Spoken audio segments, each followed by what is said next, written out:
It always begins the same way. She doesn't see you. Not really. What she sees is the potential version of you, the one she's quietly sculpting in her imagination. You can feel it, can't you? That quiet intensity in her gaze. At first, you think it's love, maybe admiration. But look closer. It's not affection, it's assessment. She's scanning you like a fresh canvas, preparing to paint a masterpiece. But here's the tragedy. You were never meant to be the art.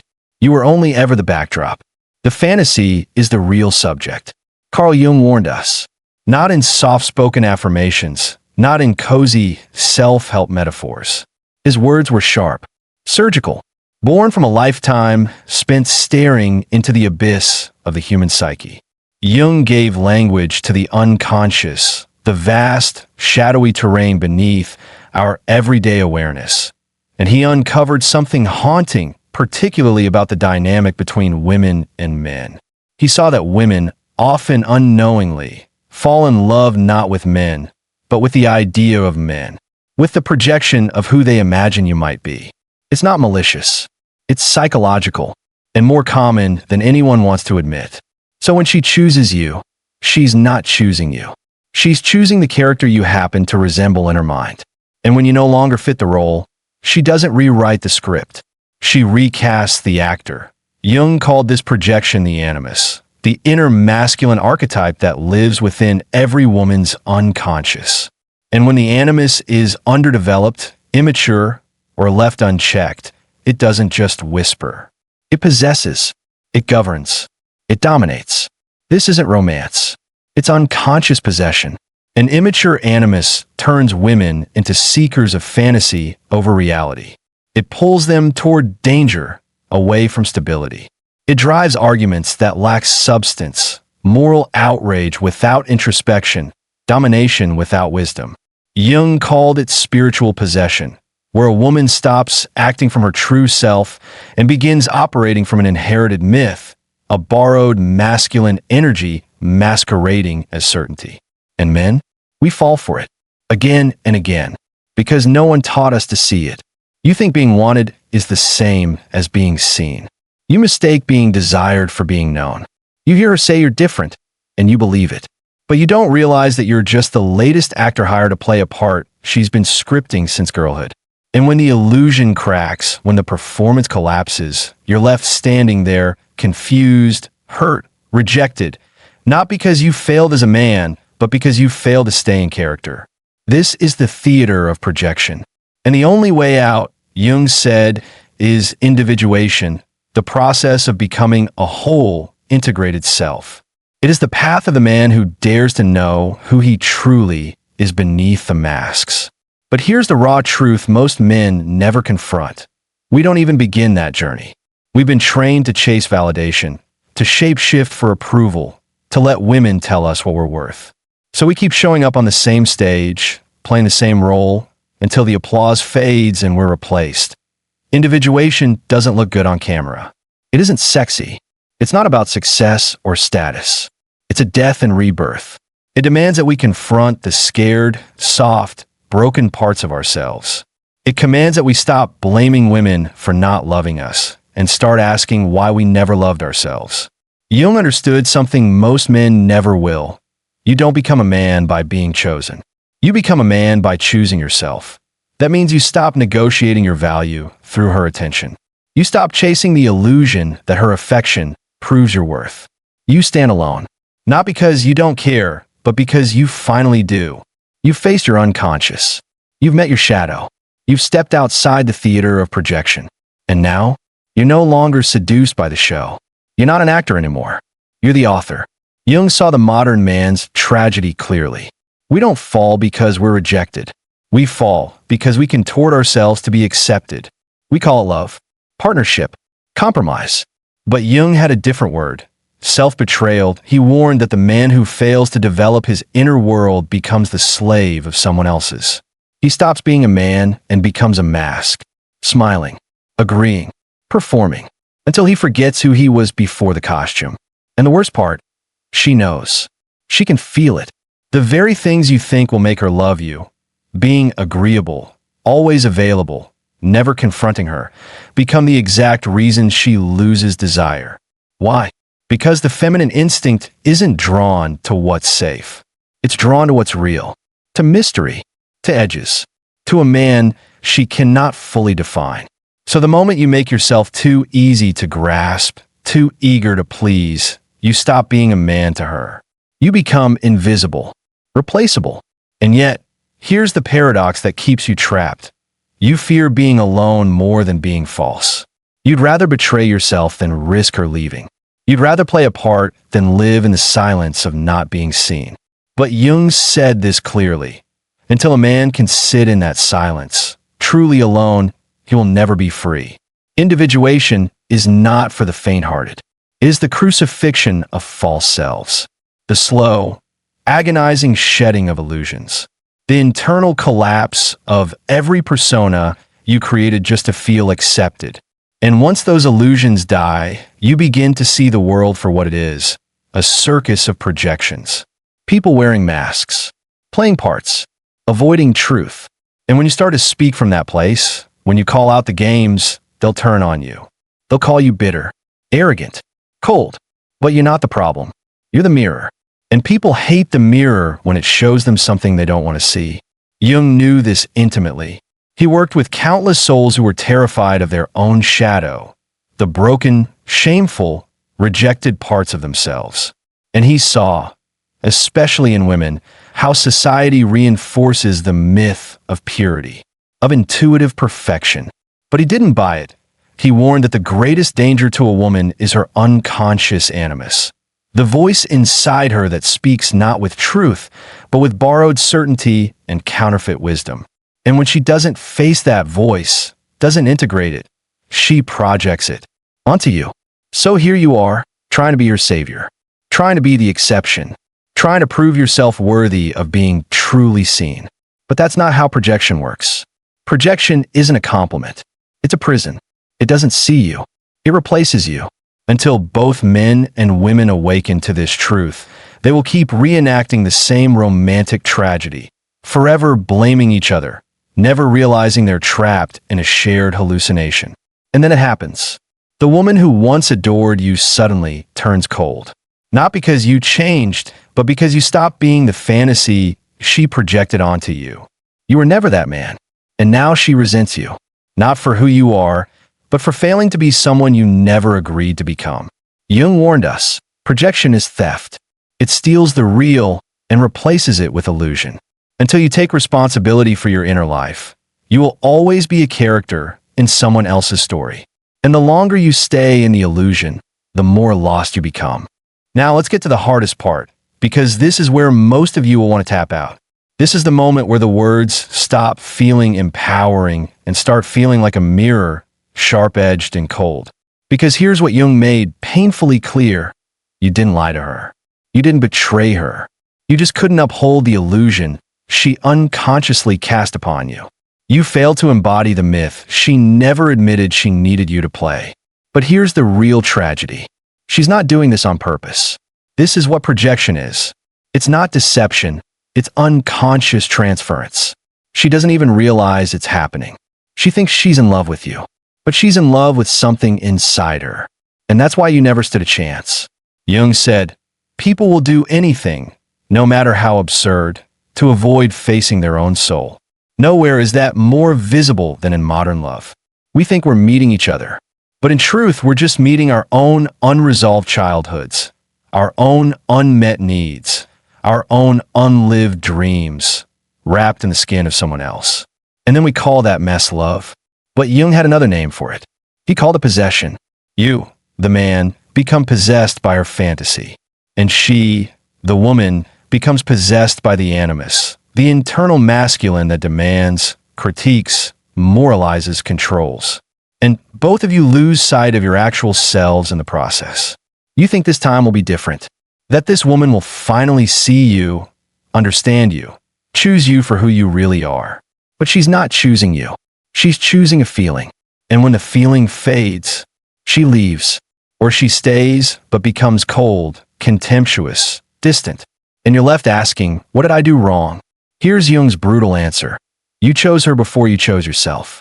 You made her your mirror, your savior, your judge. You let her projection define your identity because it was easier than facing your own lack of inner wholeness. You weren't a victim. You were a volunteer. And that's what stings the most. You wanted to be chosen. You wanted to be needed. You wanted to be the man in her movie. Because that role made you feel like you mattered. But the cost was your soul. So now you have a choice.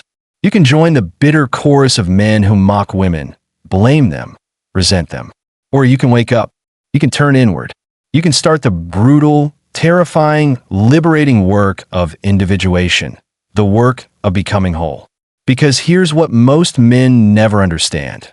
The woman you keep searching for, the one who will finally complete you, is just a reflection of the part of yourself you've abandoned. Until you reclaim that part, every relationship will be theater. Every connection will be a transaction. Every love will be a lie. But when you do the work, when you finally integrate your own inner feminine, your emotional world, your intuition, your capacity for depth, you stop needing women to carry your soul. You stop chasing. You stop performing. You stand still, rooted, present, awake. And from that place, something profound happens. You no longer attract women who want a fantasy. You begin to attract women who want the truth. Not because you're charming or clever or alpha or whatever label you use to hide behind, but because you're real, and she'll feel it instantly. She won't flood you with praise. She won't throw herself at you. She won't crown you as the missing piece of her life, because she won't be looking for a savior. She'll be standing on her own 2 feet, having walked through her own darkness. She will have confronted her animus. She will have met her shadow. She won't need you to hold her soul. She will be holding it herself. And when the two of you meet from that place of wholeness, there will be no seduction, no performance, no illusion, just recognition. Real recognizes real. No one's trying to change the other. No one's trying to be saved. And that, Jung taught, is the rarest kind of love. The love that asks for nothing, yet offers everything. Because it's born not out of lack, but out of freedom. But here's the catch. Most of you will never experience this. Why? Because most of you will quit before you get there. You'll settle for the fantasy, for the act, for the performance. You'll keep playing the same role again and again, hoping this time the audience claps louder, lasts longer. Because the alternative, facing yourself, is terrifying. But if you have the courage, if you have the raw, bleeding courage to keep walking, to keep stripping away every false layer, every borrowed identity, every act of self-betrayal, you'll come to a precipice, a place where something inside you breaks. And from that brokenness, something real emerges. You'll finally meet yourself. And when you do, everything changes. Women will stop being the source of your identity. They'll stop being the mirror you use to feel like a man. They'll become something else entirely. Partners, not prizes. Mirrors, not mothers. Allies, not saviors. And you'll love them, not because you need them, but because you choose to, from a place of stillness, from a place of clarity, from a place that knows, without apology, exactly who you are. And here's the twist, the paradox. When you no longer need to be chosen, women will feel more drawn to you than ever before. Not all women, not the ones still lost in projection, still ruled by the Animus, still looking for a character to cast, but the rare ones, the ones who've done the work, the ones who will see you not as a hero, not as a savior, but as a man, as an equal. And that's when everything flips. You'll stop performing. You'll stop apologizing.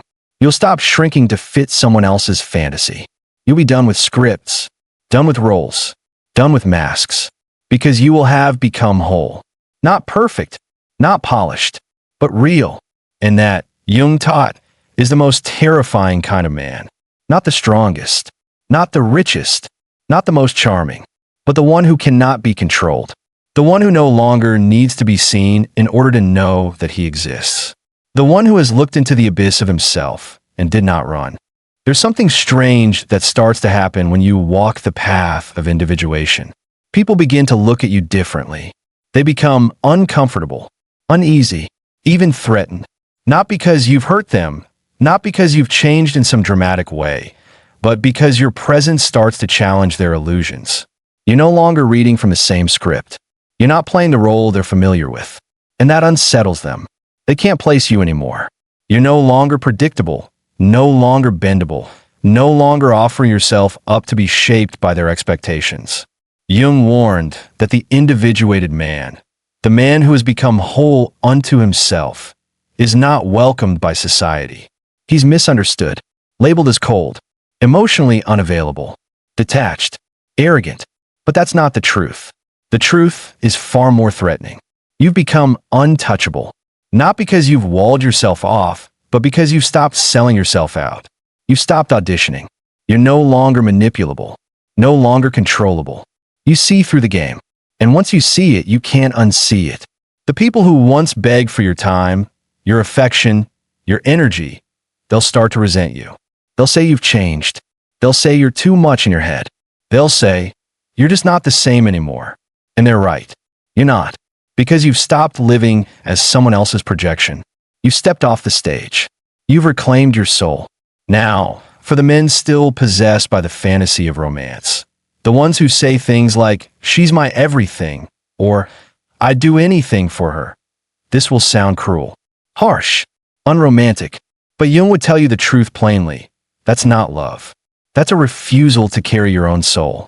You've handed your soul to her, made her responsible for your meaning, your purpose, your sense of manhood. And when she realizes she was never meant to carry all that, she drops it. Not because she's cruel, because she has to. No woman, no matter how loving, can carry the weight of a man who refuses to carry himself. And when she drops it, you feel betrayed. But that betrayal, that's the moment you should thank her.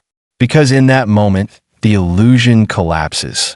And you are finally face to face with what Jung was always trying to prepare you for. The truth, that the work of becoming a man was never hers to do. It was always yours. So now the road forks.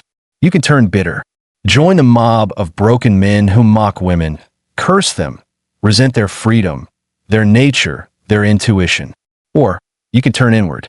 You can walk the path Jung laid out for you. Not a path of control, not dominance, not manipulation, but a path of wholeness. A path where you reclaim the parts of yourself you've buried. Your own inner feminine, your own capacity to feel, to intuit, to receive. Because until you do, you'll keep looking for her to complete you. And every relationship will be a performance. Every connection will be conditional. Every form of love will be just another transaction. But once you face it, once you truly integrate, you stop chasing, you stop performing, you stand still. Not as a stone, not as a wall, but as a mountain, firm, rooted, alive. And from that place, something extraordinary happens. You stop attracting women who want a role to play, and you begin to attract women who want to be real. She won't come to you with dreams of being rescued. She won't ask you to perform. She won't treat you like a missing puzzle piece. She won't be looking for a script, because she'll have done her own work. She will have burned through her own illusions. She will have stared down her animus, made peace with her shadow, reclaimed her own soul. And she will not need you. She will choose you. Not to complete her, but to stand beside her. No masks, no games, no projections, just truth. The kind of love Jung spoke of, the dangerous kind, the sacred kind, the kind that demands nothing but offers everything. Because it is not born of dependency. It is born of freedom. But let me be painfully honest with you. Most men will never get there. Because most men will quit. They'll settle for applause over truth. They'll settle for being wanted over being real. They'll keep playing the part they think women want them to play, because becoming who they truly are still feels too unbearable. And if that's you, if you're tempted to turn away here, to scroll past, to laugh this off, then know this. The world will gladly give you 1,000 masks to wear. And for a while, those masks will work. You'll be praised, desired, chosen, but it won't last. Because inside, you'll feel the emptiness creeping in. You'll sense that despite everything, you still haven't been seen, not truly. Because the performance doesn't bring peace. It only deepens the hunger.